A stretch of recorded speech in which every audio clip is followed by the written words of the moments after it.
Hey guys, welcome back to my PCT series. I'll cover one section of resupplying, so I know that I got a lot of feedback on the last video regarding resupplying, so that's great, thank you guys. And I really want to cover all the aspects of resupplying, so in order to do that, I think that I'm going to break it up into a couple of videos. This first one will cover the different ways in which you can resupply, and then I'll discuss like my advantages and disadvantages to each of those and tell you how I resupplied on the Pacific Crest Trail. Then the next video might be more how to plan your resupply. So whether you're gonna do it via resupply boxes or in town or a mixture of both. And then lastly, I'll make a video on how I resupplied. So my favorite trail foods, what I ate every single day, what do I recommend for getting enough calories in and things like that. So if that sounds great, give this video a thumbs up. I'm just trying to keep it organized for you guys and also for me to give you guys the best information that I can. So like I said, today we will be talking about the ways in which you can resupply along the Pacific Crest Trail. And I will give you the advantages and disadvantages of each of those. So obviously there are three main ways to resupply along the Pacific Crest Trail. The first being resupply boxes. So you can have boxes sent to you at various locations along the trail, sent to post offices or general stores or gas stations or whatever, wherever is available. So the advantages. Okay, so first of all, in my opinion, I think that you should only send supply boxes when you need them, just because I think that they're a bit more of a hassle. But let's move on to the advantages. So number one advantage is you get exactly the kind of food that you want. You don't have to go shop around, you don't have to settle for ramen when you really want a pasta side, you don't have to settle for Kraft mac and cheese when you really want some freeze-dried master meal. And another thing is, obviously if you have any kind of dietary needs or you're on a fixed budget, sending resupply boxes might be your best option, just because you never know if you're going to have to spend more to resupply at certain locations or anything like that. But I think that it's about the same cost-wise, but it just depends on how much you eat and what kind of foods you are eating, obviously. Another big advantage is that it's already packaged for you, so the way that you would send your resupply boxes is probably going to be packaged really, really well, in which case you can just grab your resupply box and dump it into your food bag and not have to repackage and things like that the way that you would when you buy it from a grocery store. Another big advantage is that you don't have to find a way to the grocery store.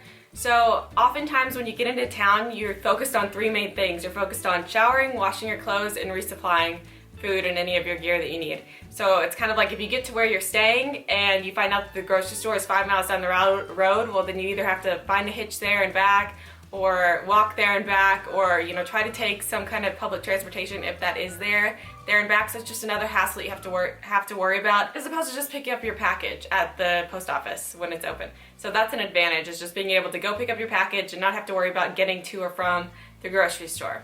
Like I said, this is a big advantage for people that might be on a very tight budget or have specific dietary needs. So if you're celiac or gluten-free for another reason, or vegan or vegetarian, your options and maybe your only real options are to resupply via boxes. But I'm a vegetarian and I did not solely use resupply boxes for that, so I know that you can do it and it can be done. So definitely disadvantages to this. Shipping costs, yes. So you usually ship priority. I think you have to ship priority. USPS priority mail. Medium flat rate box is $12.95, I believe, so you're paying that every single time that you send one. And then people have asked, is there a cost for to have people receive it and things like that, or like a handling cost? And yes, USPS, obviously if you ship it to a post office, there's no charge for them to hold it.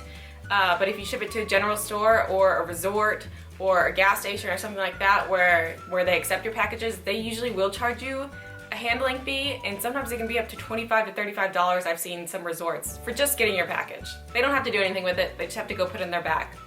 But yet they're going to charge you $25 just to have it back there. Now some places aren't as much, some places are just $5 or $7 or whatever, but they go up every single year, so that's something to take into account if you plan on sending yourself a lot of resupply boxes.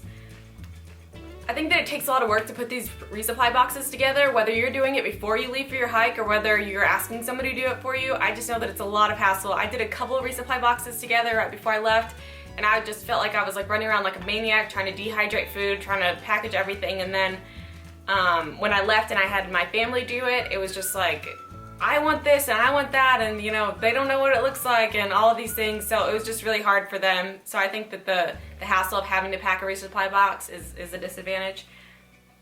Another thing is time coordination. So on your resupply package, you will be putting your ETA, like your estimated time of arrival, to that specific location, and those places may not keep your package after that point in time, so you have to make it there by that certain day, and then you can't ship it too early because you don't want to get there before your box arrives and have to wait on your box. But then what if there's a fire closure and you actually missed that 5-mile section where you were going to go and resupply and get your package, or weather delayed you? I don't know. It just, you have to be more exact with where you're going to be at what time you're going to be, and so it's a little bit harder to coordinate. And also you have to take into account that United States Postal Service, they're wonderful, they're great people, thank you guys for everything that you do, but they're human and they do mess up. So your family could have your package sent to you, but the Postal Service typed in the wrong postal code. That happened to me on my very first resupply box. My dad called me when I got to Idlewild and said, hey, your package has been there for 2 days, like, go pick it up. So I went there and they said, no, we don't have your package. And then some of these post office people are kind of like, they really hate dealing with us, and so they can be a bit rude, and they can be more just like, I didn't see your package, like, sorry, and you have to go and ask them again.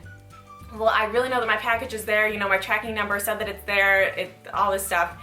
And but anyway, the guy was like, no, it's not here, like, you have to wait. And this was on a Saturday, so obviously I have to wait till Monday if it's not there. And so I called my dad and he checked everything, and then he found out that our postal service put a postal code on the box from Florida. So my box shipped itself to Florida, and I'm in Idlewild, California, waiting on my very first resupply box. So I ended up having to wait until Tuesday for it to get there because it had some gear that I actually needed. So that is another disadvantage to resupply boxes. One of the biggest disadvantages to resupply packages is that you are bound by the hours of the operation. So United States Postal Service, you know that they're only open Monday through Friday and then part of the day on Saturday, if that, in some locations. So you may have to schedule when you're going into town around that specific time. I know that I, along with a lot of other hikers, were kind of pushed against a time wall sometimes because we were hoping that we could get a hitch in enough time to get into town to pick up our packages. So that may not happen. You may be stuck in a town over a day just waiting on your package, because it wasn't open on a Sunday, or you got there after the post office closed. So you have to take that into account as well. Another disadvantage is that it generally, in order to send resupply boxes, you generally require another person to ship them to you unless you pre-ship them all yourself, which isn't that realistic. And I don't know anybody that did that. But so you rely on these other people to ship your packages on time and to the right place and all of these things. I just think that's kind of a hassle. It also doesn't take into account like your appetite change. So if you pre-package these, or you just put them together before you left, your appetite changes so much. I remember in the beginning how I was trying to eat super healthy, and I think I made some trail mix packages, some homemade trail mix, and different homemade like oatmeal packages and things like that at the beginning, and that was enough in the beginning because the hiker hunger hadn't kicked in yet, but by the end, none of what I sent to myself would suffice. So I kind of developed a new appetite and a new style of eating. So if I had only had resupply packages that I had pre-packaged, that wouldn't have been that great. Okay, so option number 2 for resupplying is resupplying via grocery stores or whatever store there is in each town. So just resupplying in towns. And I put a lot of advantages in this because I did this the majority of the time, but although I did also have resupply boxes sent to me. Number 1 advantage is you can shop for the foods that you're craving. I get tired of eating the same, or I did get tired of eating like my resupply box foods. Like I got tired of the same style granola bars, food bars, breakfasts, dinners. I just kind of got sick of a lot of things. And so I really liked having the ability to go into a grocery store and just kind of pick out whatever I wanted to eat that day. And maybe I was sick of peanut butter, so I wanted to buy some cookies and cream spread or some Nutella or something like that. And maybe you are eating more, like I said before, like maybe your hiker hunger's kicked in, so you're just eating more. So this allows you to be able to shop for what you want and what you desire, which is fun.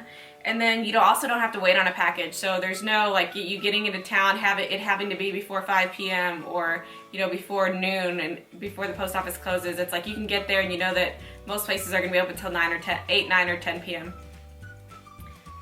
You don't have to rely on anyone else to send it to you. I really like this part. I really like not having to call home and make sure that it had been sent to me and not requesting certain things we put in it because those are what I was craving during that time, and not having to ask people to do things for me. I really like being able to rely on myself. So the disadvantages of this are sometimes, like once you get into town, usually the post office is located it's located in the central part of town, and sometimes the grocery store isn't. I think it is, where is it, like Big Bear Lake or Big Bear City. The grocery store was like 5 miles away from where I was staying, so that was really unfortunate that I had to get a hitch or try to find public transportation that would take me to the store and then back from the store, when usually it's like if you get a hitch into town, you can just say take me to the post office and get your package and then hitch back to the trail or figure out where you're going to stay. It just seemed a lot easier to me sometimes. So another disadvantage is that you have to package it all yourself. Like you have to take it out of its packages, and if you're like me, like I was very specific, I put everything into plastic baggies and then I would pack that into my food bag. So that is a disadvantage. I have to sit outside of a grocery store and kind of hobo style repackage my food. And also, stores may be expensive because you don't know what kind of resupply store you're coming into. A lot of places aren't actual towns or cities, they're just one general store, and things can be quite pricey there, and you also may have a severely reduced selection due to hikers coming through, and also just due to it being a really small place. And you also risk paying 3 or 4 times the price that you would pay normally in your own grocery store because of its location. Like a lot of times there was only a C-store, so like a convenience store, and you know that you're paying like 4 times the amount for a box of mac and cheese than you would at Walmart for 99 cents or less than that. So you do have to take that into account. And like I said before, another disadvantage is the poor variety. So there are definitely places that I went where a lot of hikers had just gone through, and it's like it just looked like the store had been robbed because there was barely anything on the shelves, and I just kind of had to make do. And usually that just means like ramen and peanut butter, and you just kind of have to deal with it. So that does happen, not too often, but it does happen. The stores are getting better at stocking their shelves in anticipation of a lot of hikers, so they are getting better at that. And then option 3 is that you do a mixture of both, which is exactly what I did. I recommend this to anybody, of course, unless you have special dietary needs that I'm not sure you could fulfill otherwise. But like I said, I am a vegetarian and I was able to do that with no problem. Another option is there are hiker boxes in almost every resupply town, usually, if you can find it, and that's just where people have like left what they didn't need from their own resupply boxes or their own shopping. And you can just go in there and pick out what you need, and I've always found that I find a lot of good stuff in there, usually, depending on which time I happen to come across a hiker box. But those are another option too. If you're on a tight budget, go there first and then go to the grocery store if you're resupplying in town. Another option is that you can send yourself resupply boxes while on the trail. So if you get to a town that has a Walmart or a really big supermarket, and it's kind of really accessible for you to be able to do these things, to go to the post office and get priority mailboxes and then package them yourself. You can send them ahead of time. So if you want to send yourself packages to those places that you might be more expensive to resupply, or maybe just more difficult to resupply, just send yourself a package there. And that way you're not sending yourself a package 6 months in advance, and you're also not depending on your family or friends back home to send you a package. So that is an option for you if you get to a nice resupply store and they have a lot of things that you like, and you can do that. I know a lot of people that did do that. I think I only did that once just because I wasn't a super great planner as far as that went. I just really enjoyed taking each section at a time. So I just talked about the advantages and the disadvantages of resupplying via resupply boxes, and then also resupplying in town. And the next video will be how to plan your own resupply. So I'll go from the beginning all the way to the end on how I would do my resupply via resupply boxes and via resupplying in stores. And then my third video will be exactly how I resupplied. So I'll show you guys like my favorite foods, trail foods, the lighter foods, the more caloric dense foods, different things like that. And obviously I'll give you guys vegetarian options, but I also obviously know how to incorporate meat into those meals as well. So those will be the next 2 videos coming. It was just really difficult to fit them all into this one video, so I thought that I would talk about the advantages and disadvantages of these. And cost-wise, I think that they're pretty comparable, to be completely honest, because like I said, you're paying, I think, $12.95 for medium flat rate USPS priority box to be shipped to you, and that's the way you have to send it to most of these locations anyway. That's the only way that they accept it. So that gets pretty pricey. You're also paying the handling fee, like I said. Those can get pricey. And it wasn't very often that I had to really spend a ton of money over the normal rates inside these general stores or C-stores. So you can always be smart about it. Really expensive stores, maybe you just buy the cheap stuff there. You know, maybe it is just peanut butter and ramen that you get there and you don't splurge on cheese and tortillas and things like that. Maybe you just make do. So both of them to me are about the same. I mean, personally, I think that I saved money by not having more resupply boxes sent to myself.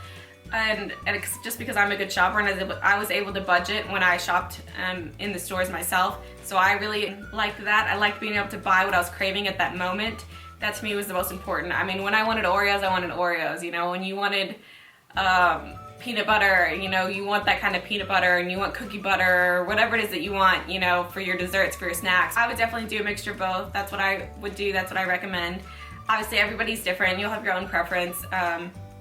But hopefully that just gives you guys a better idea about what you might like to do, and maybe you just wing it. Maybe you send yourself a couple of resupply boxes and then you just kind of figure it out and see how you like it, because you can always change it, especially if you have somebody back home that is able to work with you. So that's all I have for now, and I will be uploading the next couple of videos soon. I'm filming those at the moment, so stay tuned.